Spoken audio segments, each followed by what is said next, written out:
429. This'll get me home to Nelson. It's not the Avro D6243, thankfully. I've already made 2 attempts in that one. They banged up my arm in the second one, landing in a field near Blenheim, but I lived. Twice we took off from Marlborough, headed for Nauheim, my farm near Brightwater. Twice we were thwarted by bad weather near Top House, had to turn back. I'm trying to get an aircraft through to Nelson, you see, open it up. None's ever gotten in there yet. I've given a pilot, Mr. P.K. Fowler, £100 for the charter. And yesterday came across on the ferry to Wellington, Lisle Bay here, where Fowler's been taking people up joyriding in this thing. We'll make it this time. He'll get me home. I'm so excited. I'm an hour early. Ah, big day, eh? This Newman chap's got the money. Pedigree too, from what I've heard. If he wants to do it, I'm game. I'm always game, me. I back myself, you see, and, well, flying's been my life. I flew in the war, and now I fly privately. I have flown a grey and white box kite, a Blériot, a BE-2C, Avro 504Ks, Curtis's, Bristol Scouts, Bristol Fighters, Sopwith 1.5 strutters, Sopwith camels, Sopwith pups, and Sopwith snubs. I can fly. Some have called me reckless. Granted, I was the first to be charged under the new Aviation Act. Flying tricks too low over Timaru in a manner that endangered the public. But I had it all under control. I'm restless, not reckless. I'm just always looking for a new challenge. And this Newman chap, we've got that in common from what I've heard. If he doesn't give it a second thought, neither will I. What was I thinking?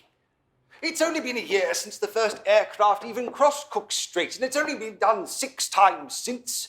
And now here we are, November 11th, 1921. And we'll either get the first aircraft through to Nelson today, or we won't. And there's no parachutes. Oh, how do I get myself into these predicaments? I really wonder how sometimes. In fact, that is exactly how I get myself into these predicaments, by wondering how, as I've always done. My brother Harry and I first wondered if we could run a mail service in the Nelson province. In 1879, we secured the mail run between Fox Hill and Murchison, and we put all our money into purchasing a 4-spring coach to do it. Oh, I remember Harry fondly on the eve of this trip. Oh, she's a fine purchase, Harry. She's holding up well, Tom. Got to, with all these creeks, rocks and ruts, all the way to Murchison. You know, I'd love to secure a route through to Westport one day. Oh, but that's impossible. Nothing's impossible, Harry, if you put your mind to it. I think Newman Brothers could have routes all over the country one day. Oh, you're a big thinker, Tom, but you've got to hold your horses. No, you've got to hold the horses. You've got the reins. Wait!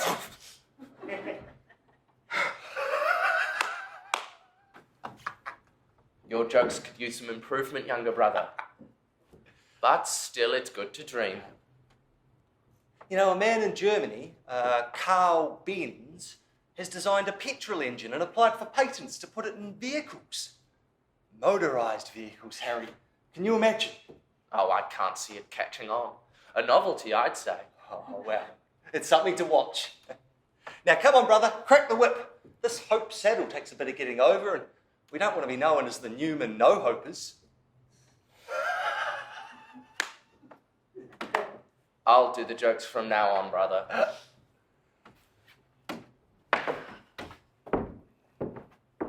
It's getting light.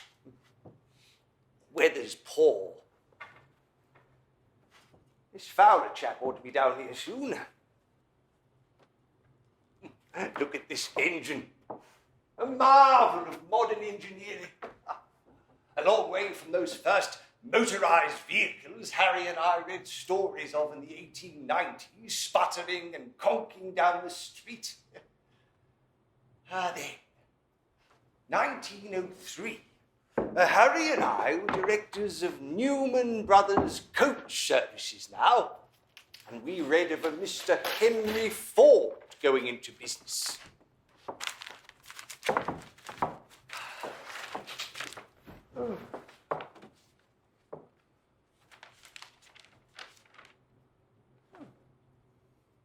First Oldsmobile, now this Ford Motor Company setting up. I tell you, Harry, this is the way of the future. Well, we'll keep an eye on developments. No, we'll motorise our entire fleet one day. If you say so, Tom, if you say so. Oh, I have to admit, you usually end up being right. Look at this. This Richard Pierce fellow down in South Canterbury, trying to get a flying machine off the ground. And now these Wright brothers in America, they've done it. Can you imagine, Harry, one day in the future we could... No. Now even I'm going too far. Oh, go on. I wonder if one day passengers will travel through the air. It's a bit fanciful, I know, Harry, but I wonder is all. It's because we wonder that our company's grown so much. Who knows, Tom? Who knows? Maybe we'll even give it a go one day.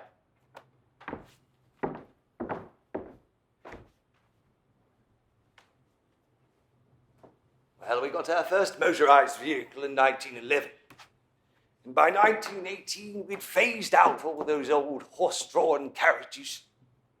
Newman Brothers Motor Service is entirely mechanised now. Dear Harry, he passed on 3 years ago now. But he always believed in me and my dreams. And here's one of them. These new beasts of the sky we talked about, and I'm about to succeed or fail in it. We'll know before the day is out.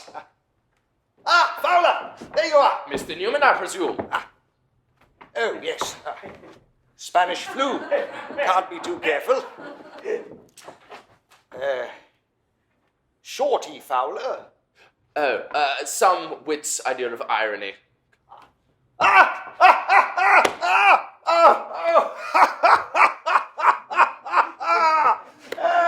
Yes, yes, good.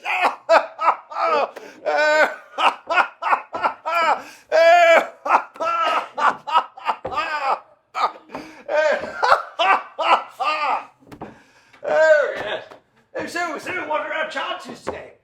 A little foul, I'm afraid. What on earth's a small chicken got to do with it? What?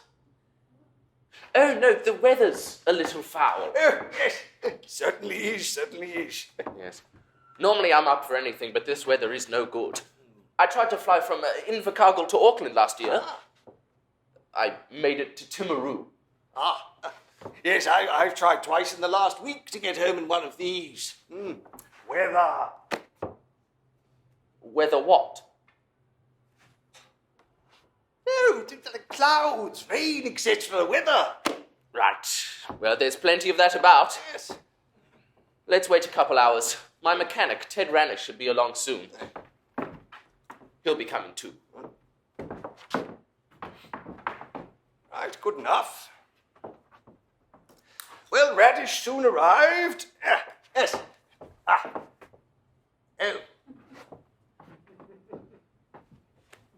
One of those. And he and Fowler soon busied themselves with preparations, making our biplane ready whilst I milled around. Not something I like to do. I'm a busy man, but needs must sometimes. About 10 a.m., the weather cleared a little, and Fowler said, "We're away." And we climbed aboard. Right.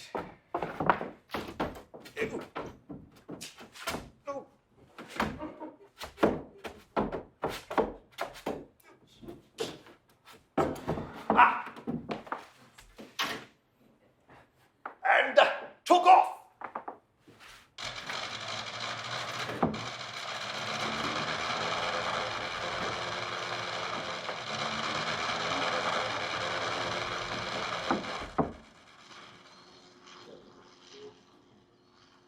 Well, Mr. Newman, we're up. Marvelous! Wondrous! Incredible! I'll take her up to 2,000 feet and then we'll head straight over the strait. Is there any other way? What? To head out over the strait, but straight? Well, I suppose we could always go No, back. I'm kidding, Mr. Fowler, I'm kidding. Right. Very funny. You're right back there, Radish. Ranish says he's fine. The weather's still a bit iffy.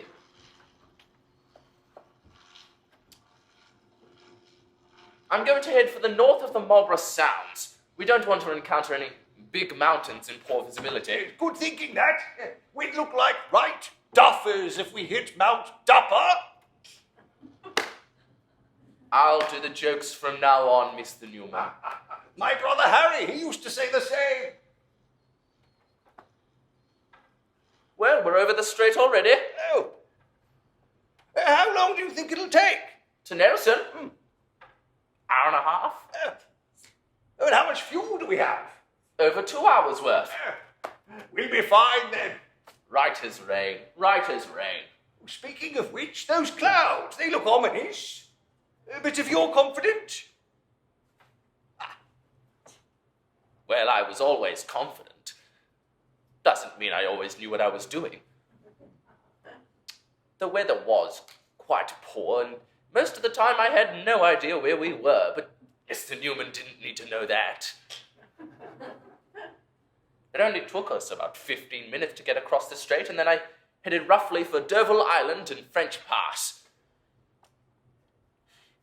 My navigation tools were a compass, a cross level, and an old school atlas. Now, the Avro is a good craft, but she does burn through a lot of fuel, especially at low flying and bad weather. And, well, we'd been ploughing into it for what must have been well over an hour now, and I must confess, I was starting to get a wee bit worried. You worried, Fowler? Not at all, sir. Any idea where we are? I'll be damned if I know. How much fuel do you have? Plenty. At the moment. At the moment? Plenty. We've got plenty.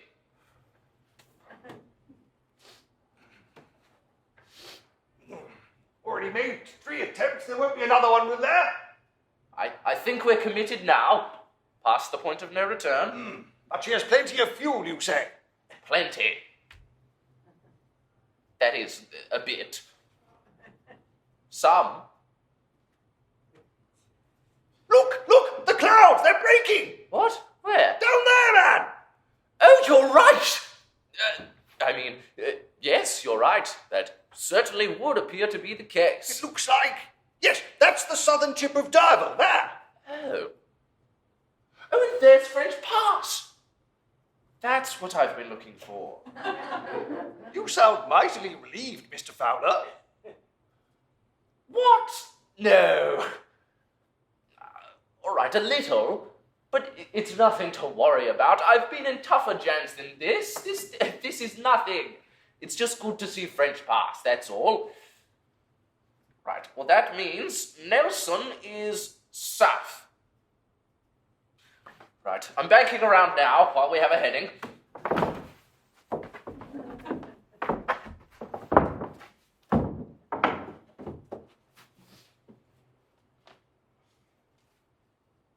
How long can we be in the air for, did you say? 2.25 hours. Why?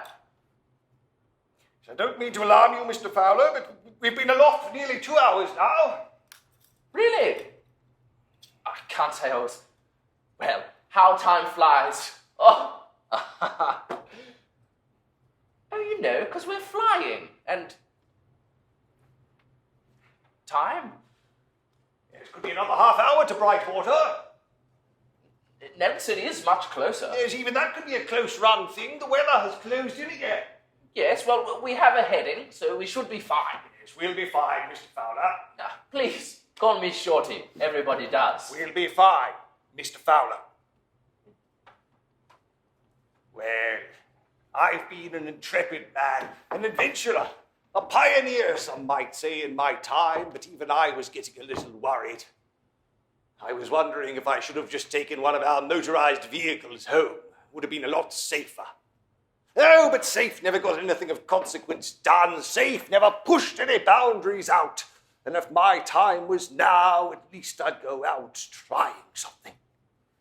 Fowler and Radish, they were getting a little concerned, though they tried hard not to show it.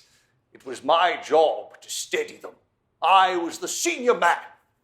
I think we all knew we weren't getting to Brightwater in one hop.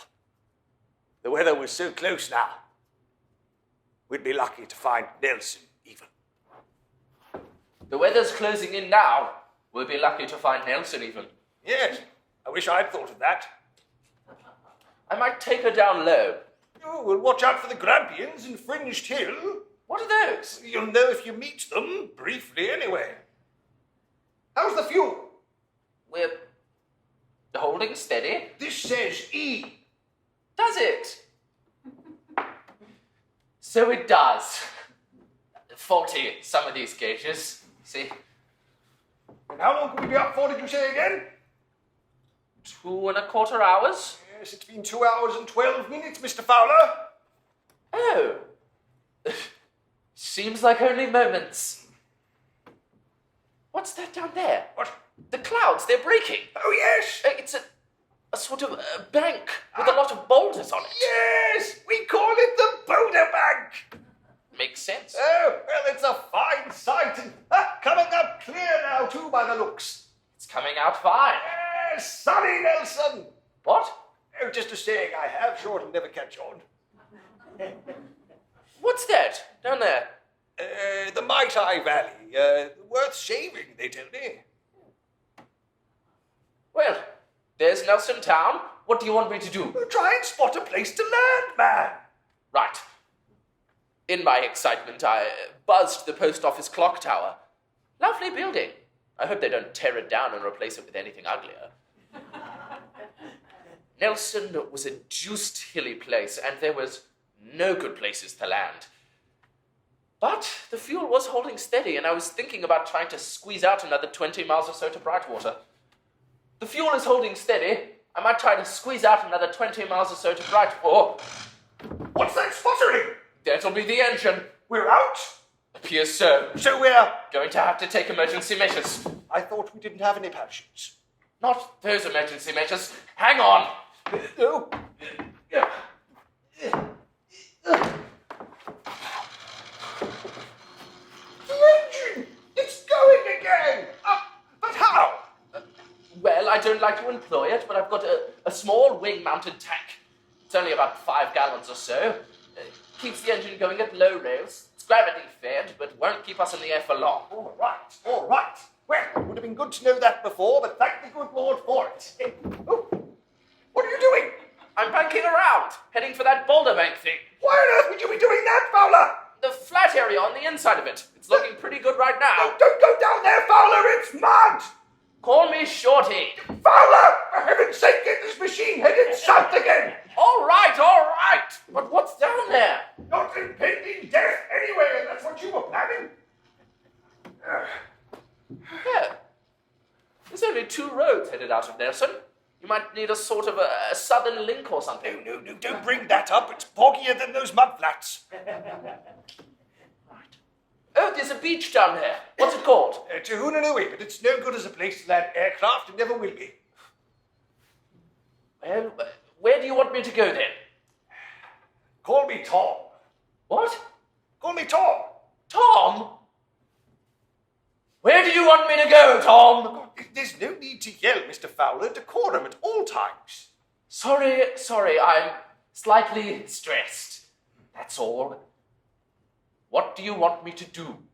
Stoke. What? This thing isn't charcoal driven. No. Those green fields. Oh, they do look promising. Marsden's property. Is that a problem? He's particular. Well, we don't have that luxury right now. I'm banking round.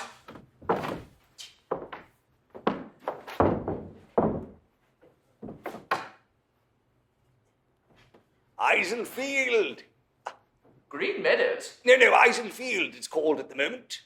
No, I'm just saying they're quite green meadows. Oh, yes, it's good place for a spot of recreation. Perhaps even a recreation centre. What? Just thinking again. Big enough to land on, do you reckon? Well, it'll be touch and go. Not that I'm planning a touch and go landing, that is. I'll do the jokes, Mr. Fowler. Right. Anyway, I'd better concentrate. I've got a short field, a barely turning engine, and... yes, and a crosswind. Hold on.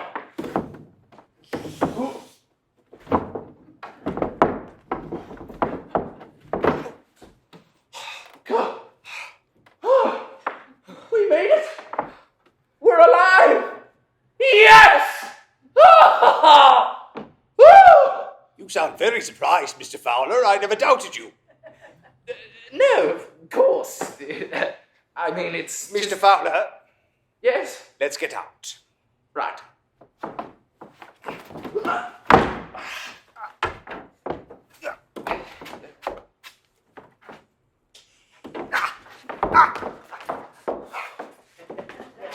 Quiet. Very quiet here. Stoker, never much happening here. Well done, Mr. Fowler. Well done, Mr. Radish. Well done to you, sir. Yes. That is the first flight into Nelson. Just the beginning. You think there'll be others? Oh, yes. Yes, I can see a time in the future when so many people will want to travel to Nelson in one of these things. We'll have to build some sort of air depot for them. Oh. Like a sort of airport? No, just a depot, really. Right, well, you're the one with the vision. Oh, look at all those people. Oh, yes. Quite a crowd, for Stoke. Right, Ted, go back to the aircraft. Make sure nobody damages it. Welcome! Welcome! Yes, we've come all the way from Wellington. We've even got copies of this morning's Dominion. No. Here's the man who made it all happen, our pilot, Mr. P.K. Fowler, and our mechanic, Mr. Ted Radish. It's Ranish. What? I told you this. Radish, Mr. Ted Radish. Radish. Yes, Radish. So, there we were. November 11th, 1921. Set down in Marsden's Field, surrounded by a crowd of onlookers, many of whom had never seen an aircraft before. A photographer came down to take our picture with the crowds.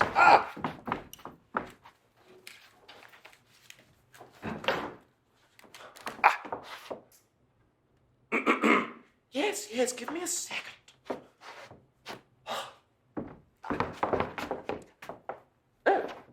And the Mayor of Richmond, Mr. Wilkes, soon hurried down to congratulate us and be in on the action.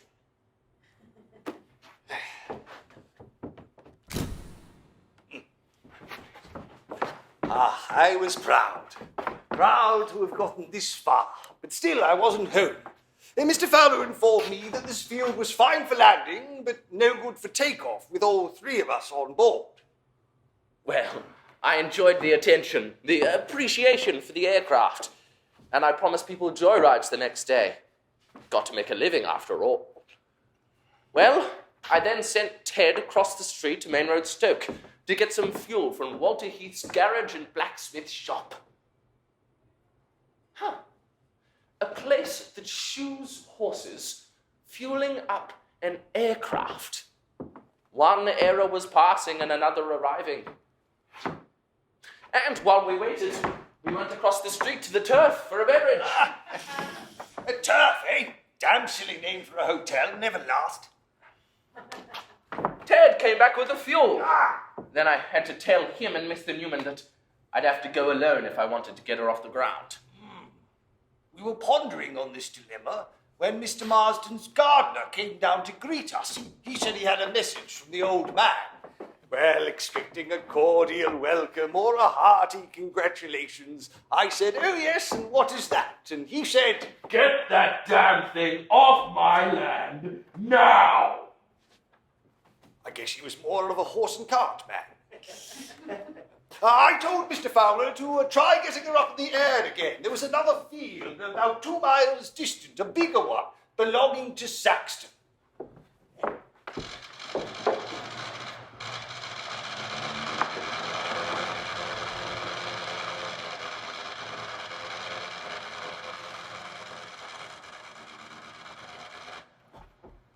Well, he managed it, and we met him there for the final leg home. Well, Mr. Fowler, Saxton's field big enough for you to get all 3 of us up in the air again? Certainly seems like it. Nice and flat. They could lay a cricket pitch here. Oh, yes. And who knows, one day internationals may even be played here. Well, we only have test cricket at the moment. Vision, Mr. Fowler, vision.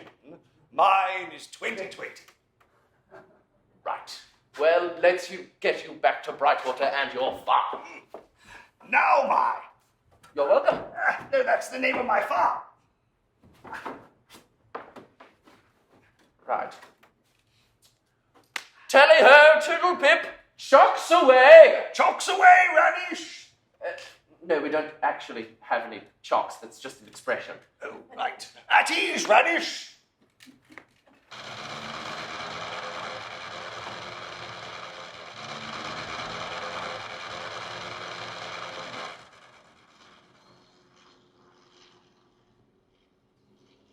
There isn't a better feeling in this world than lifting up and away from the earth. Certainly exhilarating. Why, I haven't felt like that since my, What? wedding night. Oh. I thought you were going to say your first coach ride. Don't be damn silly. There's nothing exhilarating about that. It's damn bumpy. Right. Well, I'm just going to head around south. Good idea, since that's where my farm is. I'll do the jokes, Mr. Newman.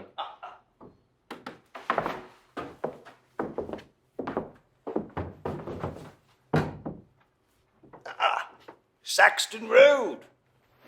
Pigs. What? I don't see anything. Yes, no, I'm just saying we should get some pictures. Some pics of the trip. Ah, right. That beach we passed, what was it called again? Tahunanui. Right. I might give some joyrides from there tomorrow. Suit yourself, Mr. Fowler. Our charter ends once you get me home. But I still maintain Tahunanui is no good as a place to land aircraft and never will be. What's that small town below us? Richmond. Oh, could do with a growth spurt. Oh, no, they're getting plenty more shops down there. In fact, I can imagine a time in the future where there are so many shops in Richmond they'll all have to group together under one roof in a sort of... Mall? No, just a grouping, really. Right. Are you all right, Mr. Newman? Yes. Just looking, Hope. Brightwater. Fox Hill. Belgrave. My brother Harry and I, we used to drive coaches. Fox Hill. Fox Hill was our first.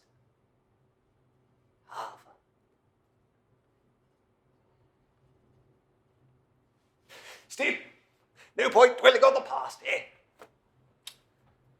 If he could see you now. Yes. He'd be proud of the Newman name, I think. I think so too. Look to the future, I say. My son Jack, he will carry it on. That's the spirit, Tom. Thanks, Shorty. Right, let's get you home, eh? Well, I was getting misty. Thinking about Harry.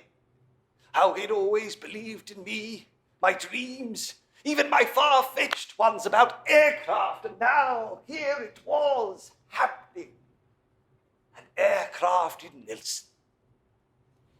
And then I thought of my dear wife, Christina, and my children waiting at Nauheim. And as we came in over it, I could see a fire on the property prepared to guide us in, and the whole neighborhood was there. We'd phoned ahead. And there, there was our lovely little airstrip looming up. Yes, I'd soon be home. And there was our lovely little airstrip looming up. It's a very little airstrip looming up. Yes, it's a lovely little airstrip looming up. No, I said it's a very little airstrip looming up. Oh, yes, I see it now. Similar in size to Eisel Field. Yes, and we know what happened there. Yes, things very nearly went sideways. The plane did. So what are you saying, Shorty? I'm saying you might have to wait a little bit longer to get home, Tom. Right. There's William Arnold's property, Spring Grove. He has a nice big field.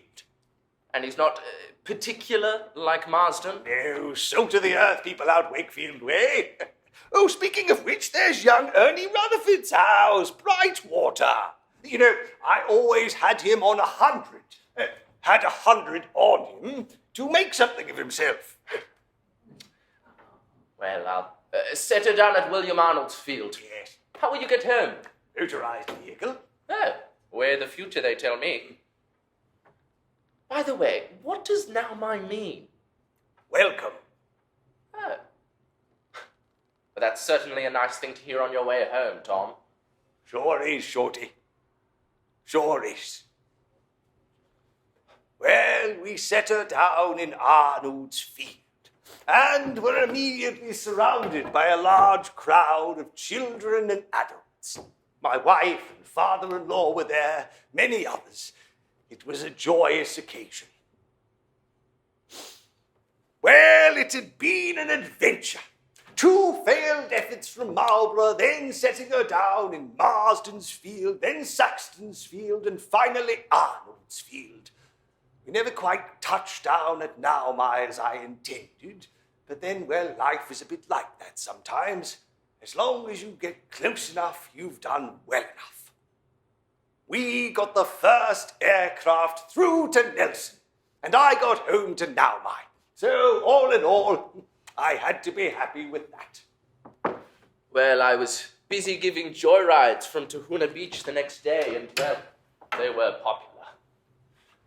I enjoyed my time with Tom Newman. We chanced it, and we made it. And we certainly had an adventure. I think in many ways, Tom Newman influenced the rest of my adventurous life, from becoming a founding member of the New Zealand Air Force and a commandant of the Air Training Corps, among other things. I returned to Nelson in 1957, and they put up a memorial plaque in Stoke.